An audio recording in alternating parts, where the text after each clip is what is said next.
Hello friends, Canva pro की series में आपका स्वागत है। इस सेशन में हम बात करेंगे स्मार्ट रिसाइज जो फैसिलिटी अवेलेबल है कैनवा में उसके बारे में। लेकिन इससे पहले कि मैं स्मार्ट रिसाइज के बारे में बताऊं, मैं आपको ये बताना चाहता हूं कि कितने तरह के हमारे पास प्लेटफॉर्म्स है डिफरेंट तरह के, और उसमें क्या क्या साइजेस है उनकी पोस्ट का। तो अगर मैं यहाँ लिखूँ लिस्ट में सोशल मीडिया platforms with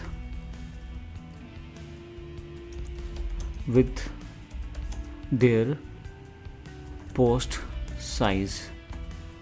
अब एक छोटा सा एग्जांपल मैंने यहाँ पे टाइप किया है। अगर आप देखें इंस्टा में अलग अलग तरह का कंटेंट टाइप है और अलग अलग तरह का साइज़ है।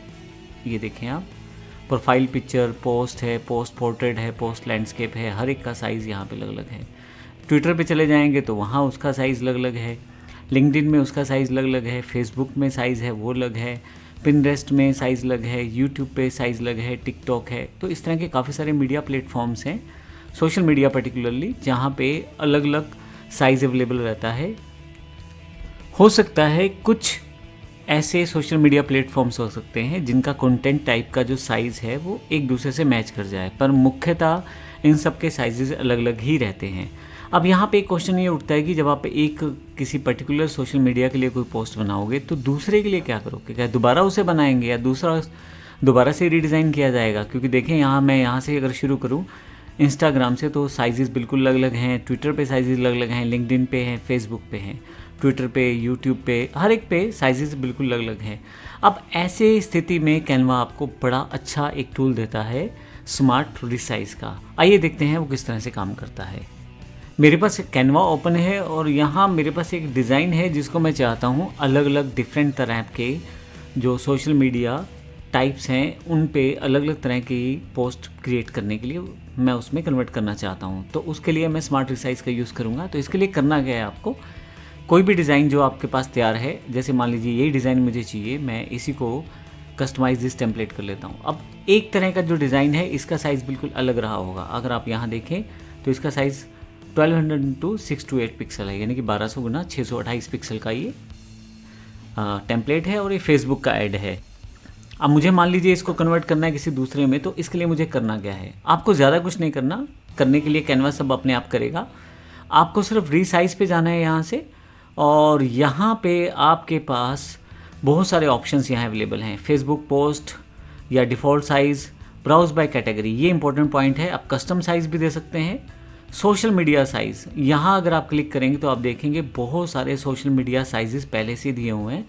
आपको सिर्फ क्लिक करना है और ये खुद ही आपको उस मीडिया साइज़ में कन्वर्ट करके आपको ये पूरा का पूरा पोस्ट अवेलेबल करवा देगा। जैसे एग्जांपल मैं इसको यूट्यूब बैनर की तरह यूज़ करना चाहता हूँ। देखिए इसका साइज़ बिल्कुल अलग था। अब मैं इस पर क्लिक करता हूँ और कॉपी एंड रिसाइज़ कर देता हूँ। ये काम कैनवा का खुद है, इस साइज़ को खुद से जो यूट्यूब बैनर के साइज़ में कन्वर्ट करना और सभी आइटम्स को वहाँ प्लेस करना, ये तैयार कर दिया है। और इसे मैं क्लिक करता हूँ ओपन यूट्यूब बैनर, तो अभी देखिएगा इसका साइज़ डिफरेंट है। हल्का फुल्का आपको ट्वीक करना पड़ सकता है, पर इसने बड़ी सफाई से उस पूरे डिज़ाइन को रीडिज़ाइन कर दिया है यूट्यूब के बैनर प्रोसेस में। मैं फिर से वापस आता हूँ और आपने देखा इसका साइज़ 1200 इंटू 628 था, लेकिन अब जो यूट्यूब का साइज़ था उसमें उसे कन्वर्ट कर दिया गया था। अब मान लीजिए मेरे पास ये यूट्यूब बैनर का साइज़ है। अब मैं इसे फिर से रिसाइज़ करना चाहता हूँ किसी और साइज़ में, तो इसके लिए फिर से यहाँ पे मेरे पास सोशल मीडिया सेगमेंट है और अब की बार मैं चाहता हूँ यहाँ से इंस्टाग्राम ऐड के लिए चेंज करना। तो मैं क्या करता हूँ, इस साइज़ में इसे ले लेता हूँ और कॉपी एंड रिसाइज़ कर देता हूँ। अब आप देखेंगे कि जो डिज़ाइन मैंने यूट्यूब बैनर के लिए तैयार किया था उसको मैंने इंस्टाग्राम में लिए यूज़ कर लिया है। देखिए कुछ ही सेकंड्स में आपका ये इंस्टाग्राम का पोस्ट तैयार हो जाएगा। ओपन करूँगा तो अब की बार देखिए साइज़ कितना डिफरेंट है। अब एक बात आप ध्यान रखिएगा, कुछ चीज़ें आपको ट्वीक करनी पड़ सकती है क्योंकि इसने एक तरह से उस एलिमेंट के साइज़ के अकॉर्डिंग सभी चीज़ों को इंटीग्रेट करने की कोशिश की है। ये आपको ध्यान रखना है। इसके अलावा आपको छोटे चेंजेस अगर आपको लगता है करने चाहिए तो वो चेंजेस करके ही आप उसका यूज़ करें। देखिए इसने बैकग्राउंड पे उस सेम कलर को रिफ़िल कर दिया है, ऊपर और नीचे का सेक्शन खाली है। इस चीज़ों को आप सेटअप कर सकते हैं। जैसे मैं इसको हेडिंग को ऊपर ले जाता हूँ ताकि देखने में थोड़ा सा और सुंदर लगे। डिज़ाइन यहाँ पे इसी तरह से कुछ चीज़ें मैं यहाँ सेटअप कर देता हूँ, क्योंकि जब आप काम करते हैं तो ये सब चीज़ें आपको पता होनी चाहिए किस तरह से आप इसको रीसेट कर सकते हैं। यहाँ से मैं इसको थोड़ा सा टेक्स्ट बड़ा कर देता हूँ ताकि देखने में सुंदर लगे। और फाइनली ये जो चीज़ें हैं इनको मैं इस तरह से न रख के इनको कहीं ना कहीं इनको मैं एक के ऊपर एक इस तरह से कुछ रीसेट कर देता हूँ और इसको मैं नीचे की तरफ ले जाता हूँ। यहाँ पे थोड़ा सा स्पेस बीच में सेटअप कर देते हैं ताकि मैं इसको नीचे ले जाता हूँ। मैं सिर्फ रफली आपको बताना चाह रहा हूँ कि किस तरह से आप बड़ी जल्दी ये सब चीज़ें सेटअप कर सकते हैं। बीच में एक इमेज है, इसको हम रीसेट कर देते हैं यहाँ तक के लिए। थोड़ा सा इमेज छोटा कर देते हैं, इस इमेज को भी थोड़ा सा छोटा किया जा सकता है। और फाइनली ये देखें, मैंने कुछ चीज़ें थोड़ी सी चेंज की हैं, साइज़ चीज़ें, और एक सुंदर सा डिज़ाइन मेरा तैयार हो गया है।